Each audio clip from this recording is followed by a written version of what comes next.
hear a little bit about your story. So you all basically, for the most part, grew up as Jehovah's Witnesses, kind of born in or at an early age exposed to the religion, right? Yep. So what was that like? Kind of talk about it from like the female perspective of growing up a woman in the organization. Some of the things that you had observed, or like the unspoken rules, anything like that happening within, or how women are viewed within the religion. Really, from what I can remember, is you are to be seen and not heard. Mm-hmm. You're just supposed to be the pretty little thing in the corner, and you're supposed to show that you're a good example for the congregation and for the other young ladies in the congregation. Mm-hmm. You're supposed to be the one that's aspired, that other people aspire to be when they grow up, when they get married and everything like that, and like the backbone of the husband. But really, those women were cowards, and in the sense that they wouldn't speak up for themselves, Mm-hmm. regardless of what was happening to them in their homes, regardless of the things that they had in their chest that they wanted to speak out, but they would only say secretly during field service to their friends or to the other ladies in the Kingdom Hall in the car group. And it was really sad seeing that, because I'm very outspoken, Mm-hmm. and I was told by several of my friends, like, you need to chill. If you like your privileges, like doing Metro Witnessing or being a pioneer, you need to stop talking. Yeah. Why is that? Because you'll get it removed. Right. You'll get your privileges removed. For speaking up about just asking questions? Oh, or... asking any questions. Mm-hmm. It could be the smallest things that you might have differing opinions on. They will knock you down a couple of pegs so that you can know your place.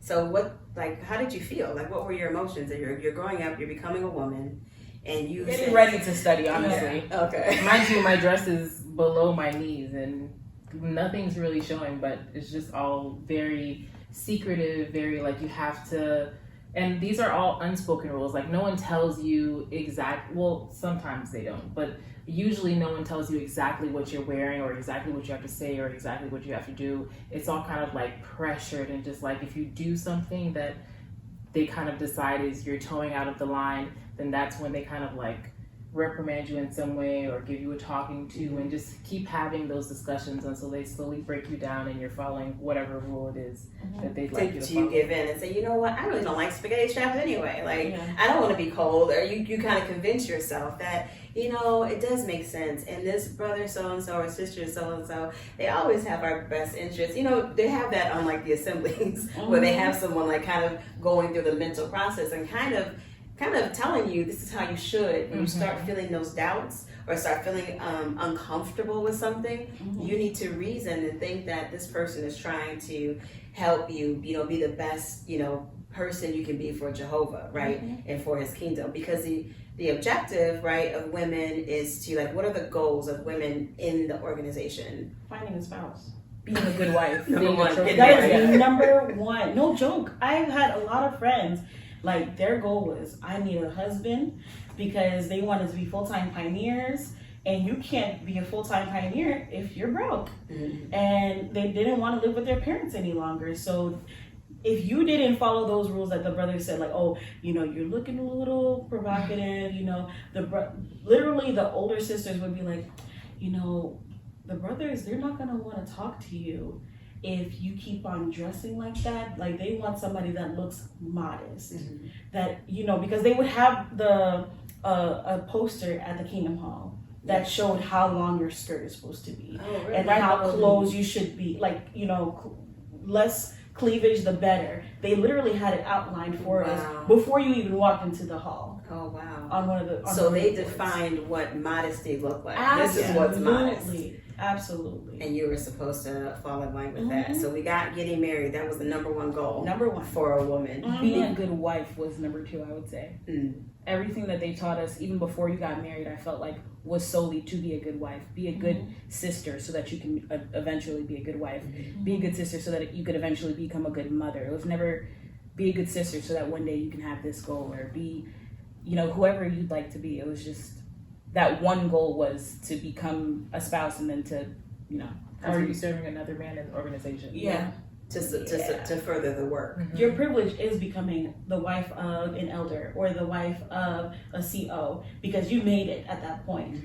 I even remember going to Warwick, and they had a section for the wives only and the COs, where the wives, I guess they went into one room for their meeting, and the CO husbands were only allowed to be there. So you can see the separation. They don't see them as equals, even though they're supposed to be. In a marriage, right? Yes. One flesh, right? That's what they, that's what they teach you. Yeah. So then there's still that separation between men and women. Absolutely. So basically the whole goal of being in the Jehovah's Witness organization is to get married, become a good wife, a good sister, so you become a good wife, so you because you get married, so you can regular pioneer, and then as a regular pioneer, because you kind of like working your way up in the organization, right? So you become a regular pioneer, then you encourage your husband to become a ministerial servant, and then an elder, and then a CO, and then all those things, so that you can kind of gradually move up. Yeah. Because in order to become those things, you have to be active in the field service, right? Going out and recruiting and getting more people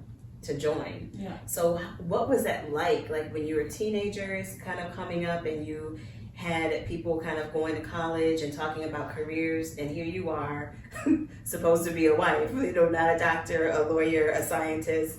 My goal is to be a wife and to be a good sister so I can be pleasing before Jehovah. So that was your goal. And then you see your friends kind of doing something else. What was that like for you emotionally? I don't think we really had that problem. In the Haitian community, your number one goal is to go to school. Go to school, okay. And not for too long though. Because you want to be able to, continue becoming a pioneer and becoming a wife and all that. But our parents really drove home, you need to be able to provide for yourself, because in Haiti, they don't have the privileges that we have here. So going to school wasn't an issue. It was more so making friends. We didn't have time for that. I would say personally, I envied all of the kids that I went to school with that went to college and got to stay in dorms and got to learn how to develop themselves and their personality and their independence without their parents early on. And I feel like now is when I'm getting the chance to do that, which it's better late than never, I guess. But what is late? Because people come to wake up at all types of ages, and I have the opportunity to wake up earlier, but I was very envious of all the friends that got the chance to just live their lives how they wanted to, instead of to a certain cookie cutter lifestyle that we had to live. Yeah.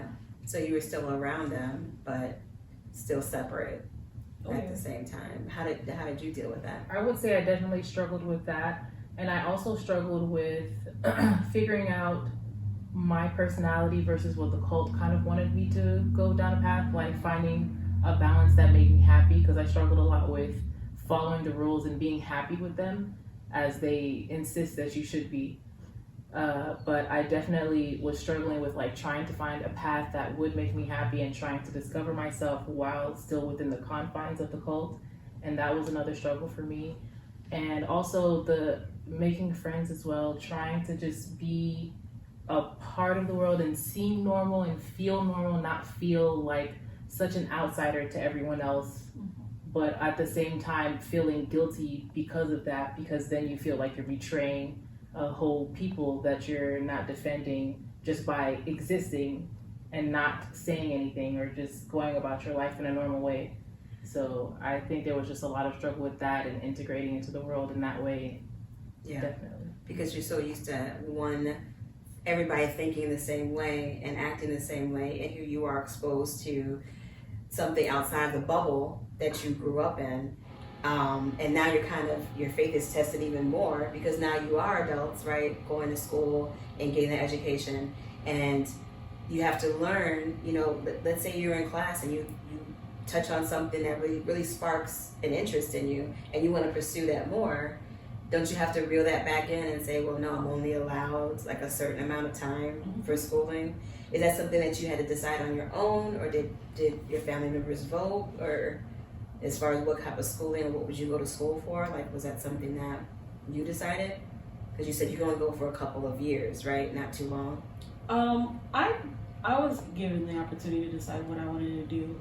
Did they like it? No, because they didn't want me to be a teacher.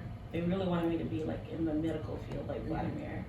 But I wasn't about. I'm not good with blood. I don't know about you guys though. Can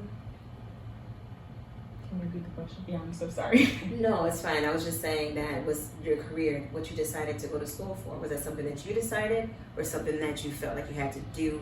You couldn't really do what you wanted to do in the organization. Did you have that struggle at all when you were starting to take your classes? For me personally, I definitely had a struggle figuring it out, and I definitely tailored what I wanted to do based on what I thought would be best, what I best would thought serve the organization, not what I thought was more interesting to me or what I actually liked. Exactly. So I wish, like, definitely in hindsight, like, I wish that I discovered more and like had the opportunity to think about an array of different choices that I could have had and different options, and even maybe like not going to school and like finding different paths if I like found a career that I just really loved and could dive right into. Like, there are so many options, but I never got to explore any of them, and so now I'm having to like recalibrate and refigure out what it is I want from my path and my future and my career choices as well. Absolutely. I feel like that was a big issue too. Like, I felt like I could have been more. Like, I'm seeing that in myself now. That if I had been exposed to different things, I would have been able to see my potential. It's now at this age that I'm seeing my potential. Now that Tara's saying that, I'm just like, it makes so much sense, because they don't expose you to all the things that are available.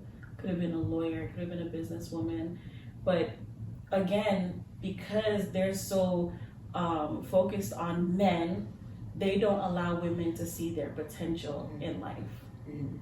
And we can run this world, really. Right.